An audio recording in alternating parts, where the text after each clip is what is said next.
بسم الله الرحمن الرحيم الحمد لله رب العالمين وصلى الله على سيدنا محمد وعلى آله وصحبه أجمعين. You are on online now on streaming, so today inshallah we'll carry on the meaning of tawakkul, which is quite a long subject.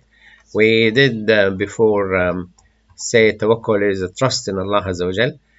We said you have to take the means as a method of worshipping Allah Azza wa Jal, obeying the sunnah. The iman, tawakkul, the using the means is the sunnah. So you have, if you are trusting Allah Azza wa Jal, you will accept the results, whatever it is, with a comfortable heart. And the sunnah, the method you use to get your things, has to be halal, mubah, allowable, religiously, Islamically, and are available to you. You don't go beyond your means to achieve your goals.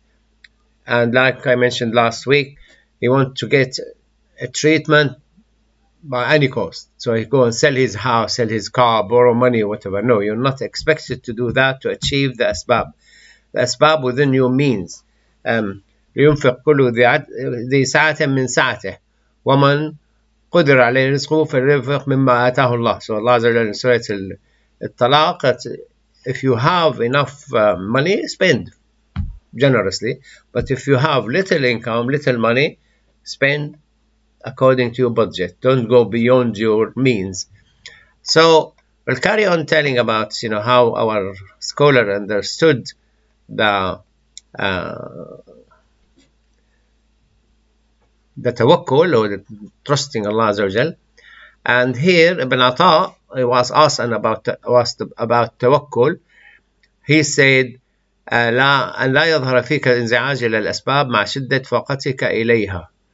That you shouldn't not do the means, use the means to achieve what you want, but you will continue relying on Allah Azza wa Jal for success. And even if you have the medicine, you will still believe Allah will cure you, and Allah is the one who cured you.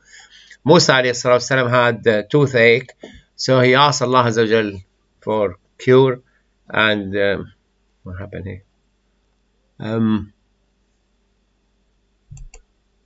So he asked Allah Azza wa Jal for cure, and Allah Azza wa Jal said to him, go to this ashab or grass, and sort of herbal medicine, and put it in between your teeth and squeeze it, and the pain went. So the next time he had the toothache, he went to the herbal medicine and he put it between his teeth, and the pain didn't go. So he asked Allah Azza wa Jal, why is that? He said, because the first time you relied on me and you cured, the next time you relied on the grass, you didn't get better. So yes, you take the medicine which Allah Azza wa Jal, Allah told him about the medicine. This is the medicine will cure you, and cured him the first time. When he went the second time without relying on Allah Azza wa Jal, didn't get better. So here Abu Nasr al-Sarraj said, شرط التوكل ما قاله أبو تراب النخشبي, that the conditions of tawakkul is to be satisfied there will be the perfect results, and you rely on Allah Azza wa Jal in planning and executing your plan, and use the available means, and you are comfortable Allah will respond to you. So you use the possible means, and you are satisfied with the results after all. So you use the means, you rely on Allah Azza wa Jal, and you are happy with the results, whatever it is. So what we do, we would say we did our best, we did what possibly human for us, what is humanly possible to us, and we left it to Allah Azza wa Jal. So the Nur al-Masri was asked about tawakkul, and he said here, ترك التدبير النفس والانخلاع من الحول والقوة. Try not to yourself say, oh, I must have this, I will have that, and just dissociate yourself from your arrogancy that you have the power, you have the means, you have the knowledge, and what make you succeed, that Allah Azza wa Jal is looking at everything and seeing what's happening. So you use the mean, you you study, you work, you repair the car, you go to the doctor and things, and you always feel that no matter what I do, if Allah doesn't want it to happen, it will not happen. But I will use all my ability to get better. And what make you, it will come later as well, that you trusting Allah because you know He's looking at you and He's seeing you and hearing you. And Abu Ja'far ibn Abi al-Faraj يقول, I saw a man, he was so patient, like the camel of Aisha.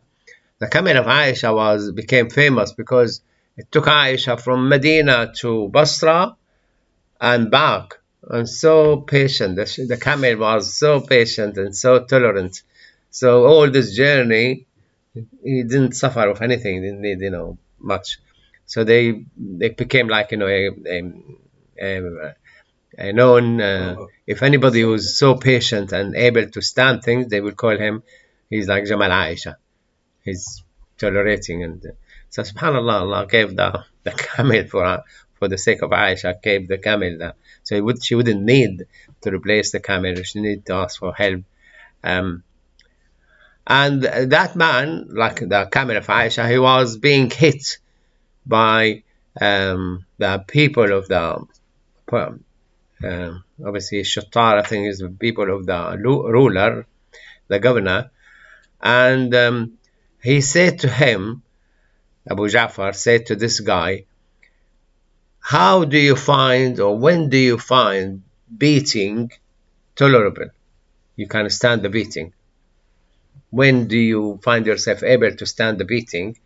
He said, if I know is the one that, if I know that the one we are beaten because of him watching us. So like if somebody beating you and the police, you're fighting this guy for the sake of the police standing there, means he's agreeing and he will save you the right minute. Because sometimes you don't interfere. Like if you have children, like, clashing with each other, you might be observing, and they know, the guilty one, he will know that you will, in a minute, you will interfere and stop him because you've been watching. It happened with me with my grandchildren as well, that I will be seeing them and they know the guilty, but I won't straight interfere, give them a chance to look at me, I'm watching, and the guilty one will just leave. Because they know you've seen them. So if you say, yes, I saw you when you did this and this, and then they'll back off. So he said, if the one we are beaten because of him seeing us, it's no problem. And Allah is seeing them. They are beaten because of Allah, for the sake of Allah, and He's watching. If you want to interfere, He will interfere.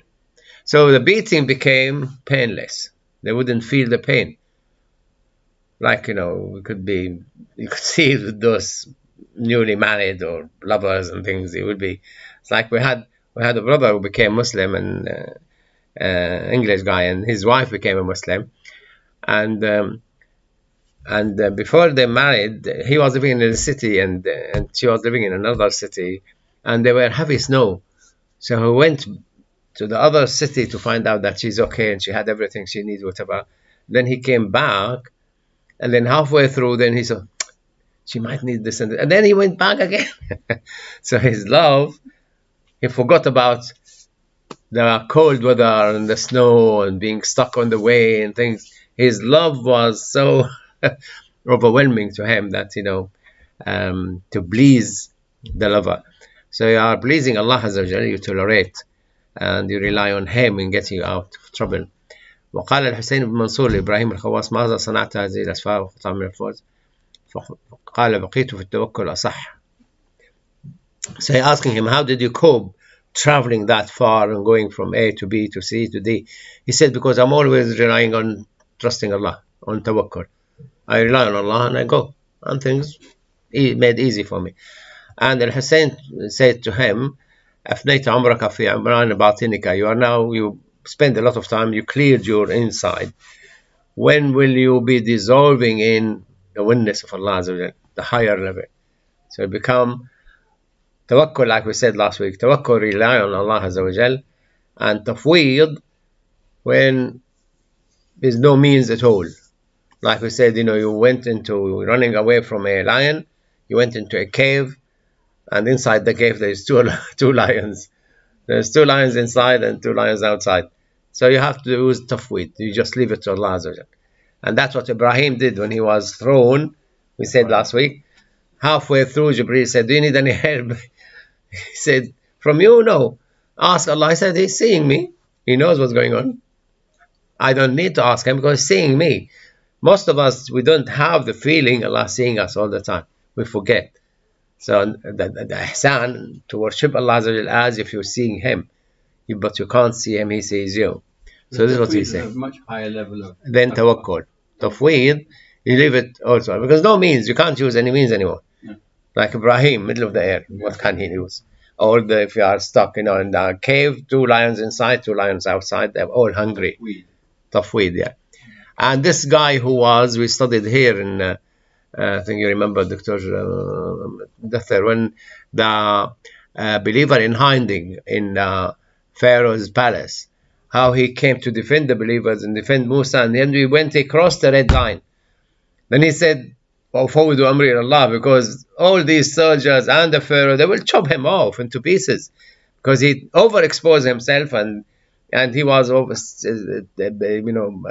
exceeding his limits, and then he realized that I'm done. There's no way out. Then he said, وَأُفَوِّضُ أَمْرِي إِلَى اللَّهِ. So Allah Azza wa Jalla said, فَوَقَاهُ اللَّهُ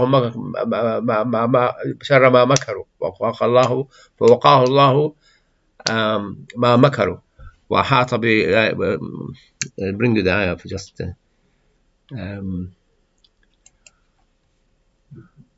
وَأُفَوِّضُ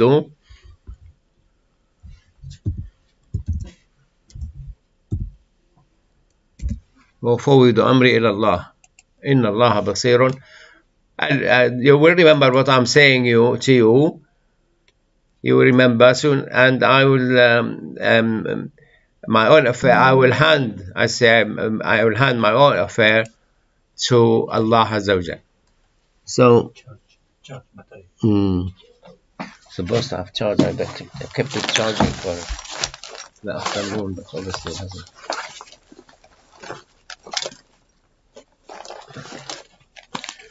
So he said, فَوِّضُ أَمْرِي إِلَى اللَّهِ إِنَّ اللَّهَ بَصِيرٌ بِالْعِبَادِ. Allah watching us, so I leave it to Allah Azza wa Jal. And Allah Azza wa Jal said, فَوَقَاهُ اللَّهُ شَرَّ مَا مَكَرُوا. I'll bring it to you. Surah Ghafir.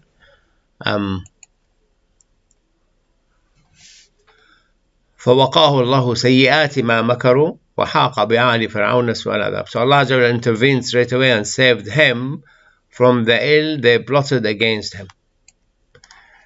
And I could imagine what could have happened, when things happen in this country, like somebody exposed, I crossed the red line, like if you are at work and things, and then they start thinking, if I say this, that will say this, that will expose me, that will expose him. Like they start being frightened of each other. So we'll find it's better let him off the things. Like when Yusuf alayhi salatu wasalam, when he proved to them that he was innocent, and the baby spoke, and all these women came and they cut their hands and things, and then they found in the corridor of power, each one of these top generals, his wife was in this meeting and she wanted to sleep with Yusuf. So all these wives were dreaming of sleeping with Yusuf. So they said, better sleep on it and then put him in prison. Get rid of him so we will be safe. Not because he was wrong, but in a way,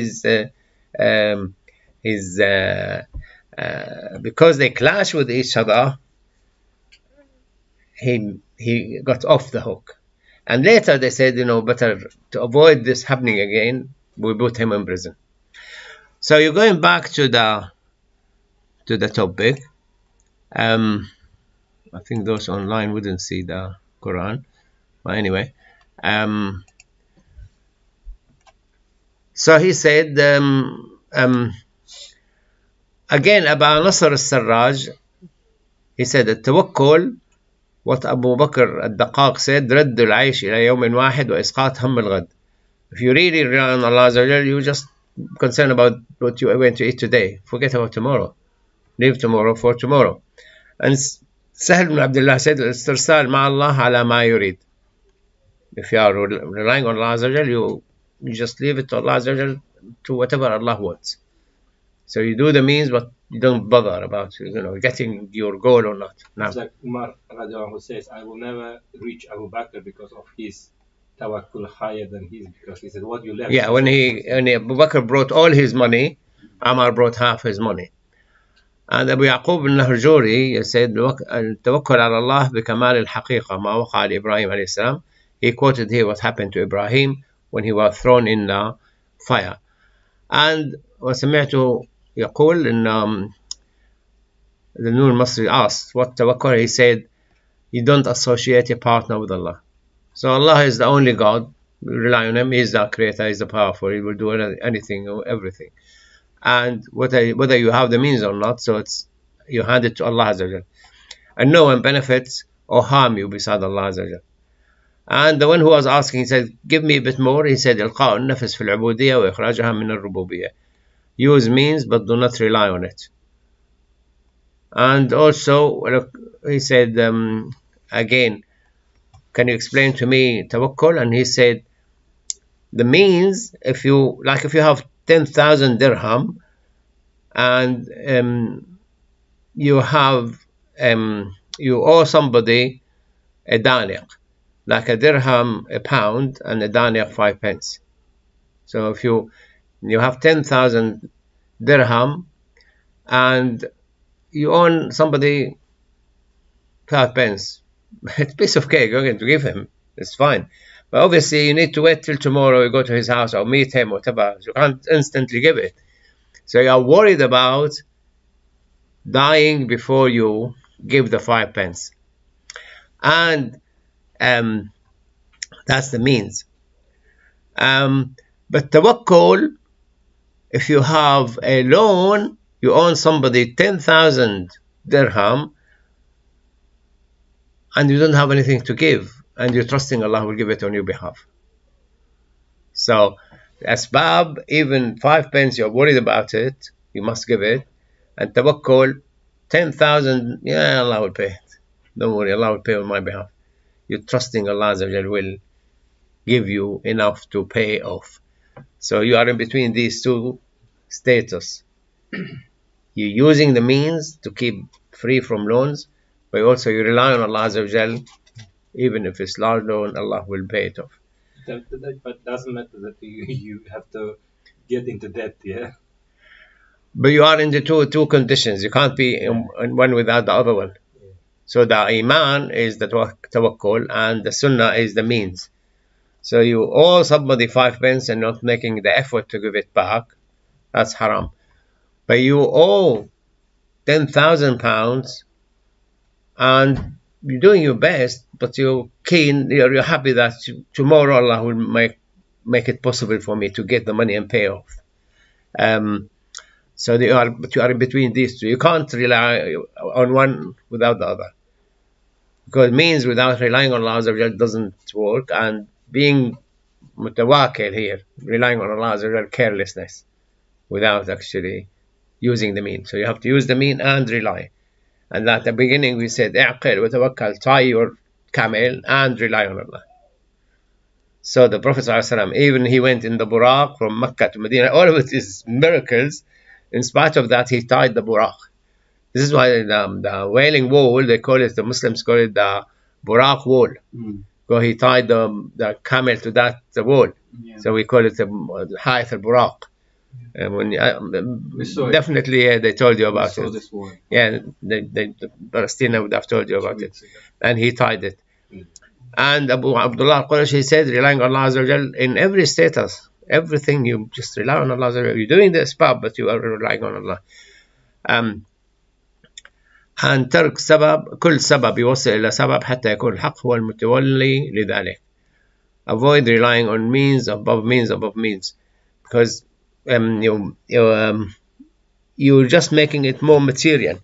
I will do this and if this and do this. Leave it to Allah. You're not going to have, like, when they when the ship which went and drowned, the what's called it, Titanic. Oh, they said even God cannot sink it. While if you are a Muslim, will say, Allah Azza wa Jalla will protect. We wish Allah Azza wa Jalla protect. We know it's mighty shape, but who knows? And hit iceberg, and it's like the Quran people, that says my garden won't, my garden is better, and next day garden was wiped out. Which one? The owner of two gardens. Yes, yeah, in the Quran. Like yeah, when world football was in Seoul, and I heard it the night before. The England team won, and Rooney was playing there, and I heard it, they speak in pubs and things. One of the pubs said Rooney is God, and the next day Rooney broke his foot, and he was off. When I heard it, I said to my wife, something definitely will happen to this guy. Next day, off the team, broke his ankle. And Sahel ibn Abdullah said, توكل حال النبي صلى الله عليه وسلم والكسب سنته. So the status of the Prophet صلى الله عليه وسلم, relying on Allah Azza wa Jal, and to use the mean is his sunnah. And whoever wants to be like the status of the Prophet, his belief status, his iman status, should never leave or abandon his sunnah. You have to do both. Busy with the means, but not relying on it. And you have to take too much, too little is the same. Whether you get, like the Prophet ﷺ, the Gair brought him a dish of date, just fresh, appeared, because the date ripe in sequence. But the first time ripe, they brought him a dish. So he took the dish, and he had some children around, he gave it to them, and he had some gold. He took the gold and he put in the dish and took it back. Like the gold, like if he's put a stone. So the few dates, they're not more expensive than the dish full of gold. Just you can buy the whole 10 tons probably of dates. So he gave this handful of gold and put it in the dish. Imagine if somebody give you a box of chocolate and you give him back a box of gold, full of gold. There were a joke. We had somebody called Ziad Sahtut. He did this candid camera. So you go to the sweet shop and you say you want baklava, a tray of baklava. So okay, sit in the car, we'll get it to you. And they take a box of onion. And in the car, it's onion. Oh, they go home. They come back running. Oh, it's onion. No, I gave you baklava until they then tell them this is candid cameras. But now the onion is very expensive in Syria. Well, they've sent us a video. Same in the country. Is it? Yeah. Onion. He went on the motorbike to get 2 onions, and they were in dialogue like if he's taking drugs, and they're covering their faces, and he never met me, and then he took the onion from him and he gave him £15,000 and on the bike, and they went. Okay, the stock market is a joke now, maybe realistic. In Syria, the stock market is basically food and onion, because this is where the commodity becoming. So they just need food, onion. Yeah, subhanallah. Subhanallah, I mean, Allah Azza wa Jal said, لَبْلُوَنَّكُمْ بِشَيْءٍ مِنَ الْخَوْفِ وَالْجُوعِ وَنَقْصٍ مِنَ الْأَمْوَالِ وَالْأَنْفُسِ وَالثَّمَرَاتِ. So you will be tested by less ونقسم في الأموال والأنفس, less money, less people will be killed and die, and ثمرات, the food and fruits and vegetables, and that's a test. Subhanallah, I've never thought one day is no onion. Oh, toilet paper. Yeah, remember he went to the coffee shop and he ordered a cup of coffee. He gave him 3 sheets of toilet paper, and then he said the tip, and he gave him 1 sheet as a tip. صلى الله على سيدنا محمد وعلى آله